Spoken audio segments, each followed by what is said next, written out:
And frankly, it's disgusting because it leads you down the primrose lane, and you're going to do things based on impulsiveness because you want to get to the front of the line. You want to drive those nice cars. You want to be able to brag about how much money you paid. Sure. Nice things are nice. But a whole car collection, a whole warehouse of cars that nobody needs to see, doesn't make you excellent. It doesn't make you a good trader.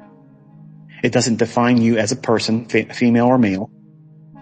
It doesn't make you better than anybody else. But you know what excellence is? Excellence is waking up, knowing exactly what you're going to do, when you're going to do it, why you're going to do it, how you're going to do it, and no one's opinion about what it is that you do or won't do can change or affect it in any way. And it's profitable. That's excellence. That's what I promise you. If you stick to the things I teach in rule-based ideas, that's the lifestyle. That's the lifestyle and the mindset that you'll have. But I can't promise it's going to happen for all of you, and I can't promise it's going to happen for you quickly. And it's a struggle because we as organic beings, we're stuck in this body. And this body wants to do things that it shouldn't want to do. And we wrestle with it. And we have emotions and we have needs on a psychological level where we need to feel validated. We need to feel coddled sometimes. Even if you're really strong and burly. Sometimes you just need to be told, you know what? I love you. I care about you, and I would be miserable without you. And I'm just thankful that you're just here with me. Sometimes we just need that.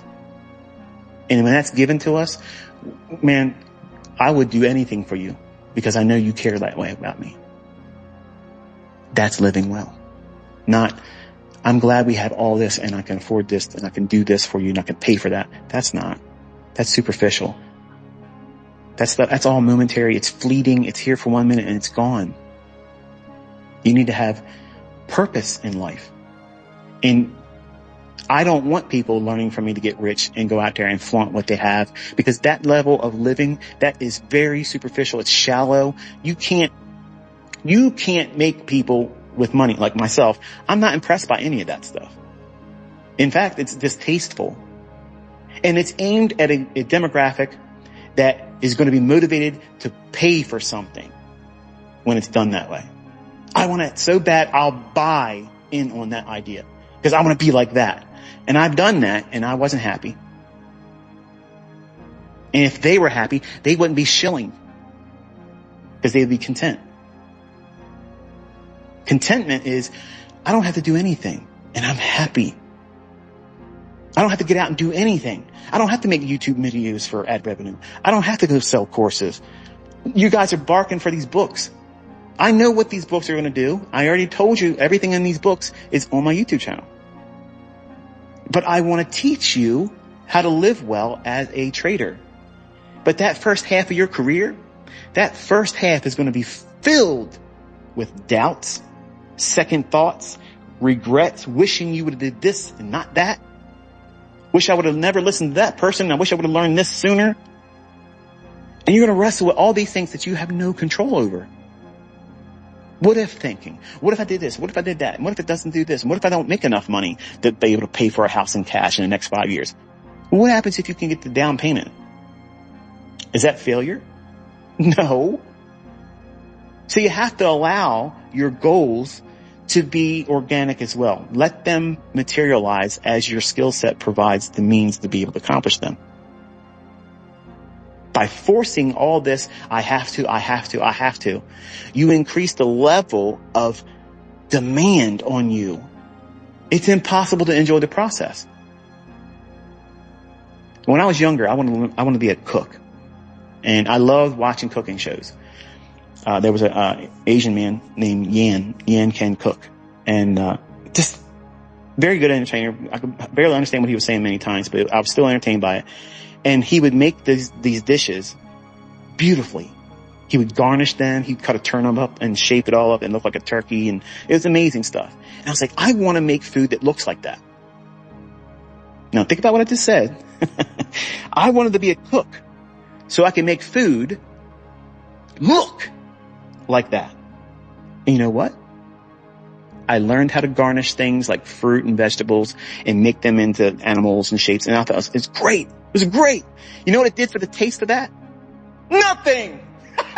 It did nothing for the taste. So what did I do? I pursued learning how to cook. I pursued culinary arts because I wanted to be a good garnisher.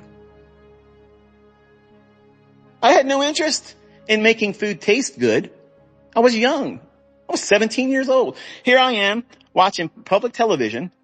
Every possible cook show, I'm watching it.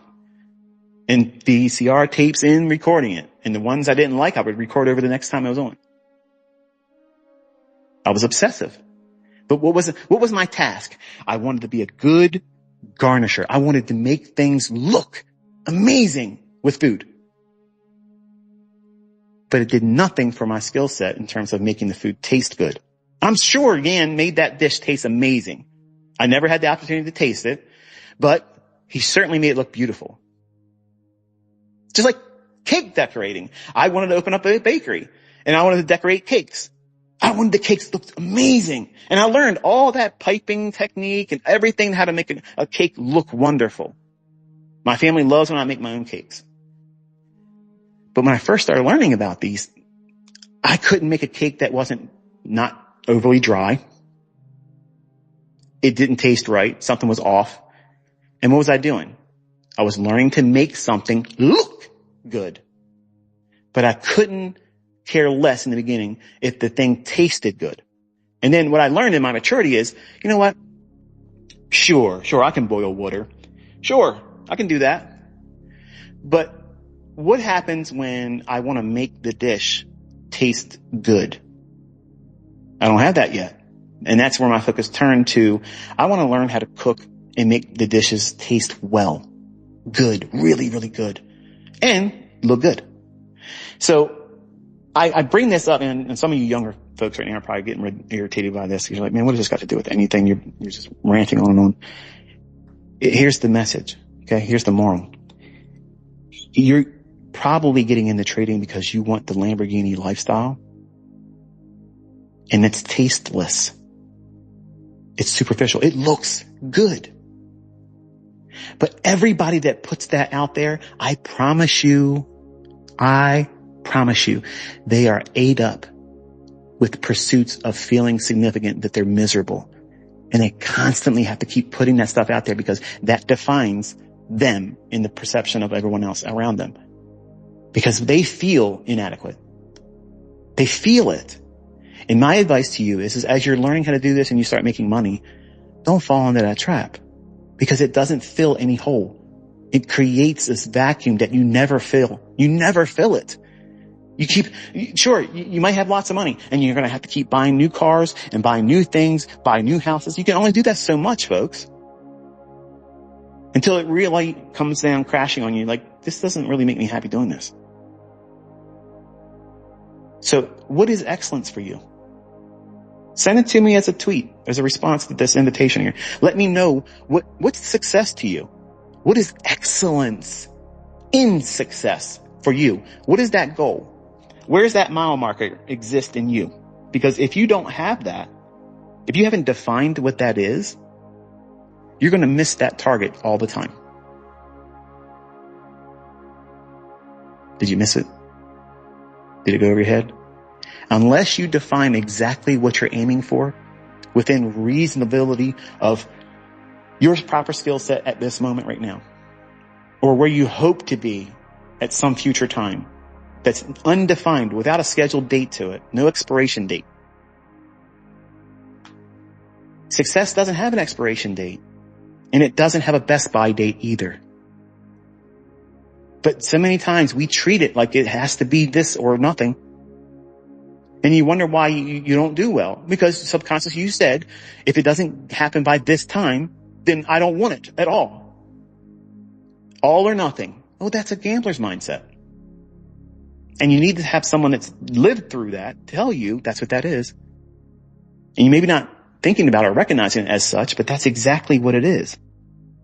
You're putting in so much emotional emphasis on feeling adequate, feeling like you've achieved something in a short span of time. So therefore, it means you're the chosen one. The stars are aligned and everything was just, put in motion for you to be here right now. That might not be true for you at the moment. That doesn't mean you can't have wild success. It doesn't mean that you can't achieve your goals and do it sooner than you probably ever imagined, but you have to be flexible and let it happen. You have to enjoy being a trader. And I'm going to tell you something.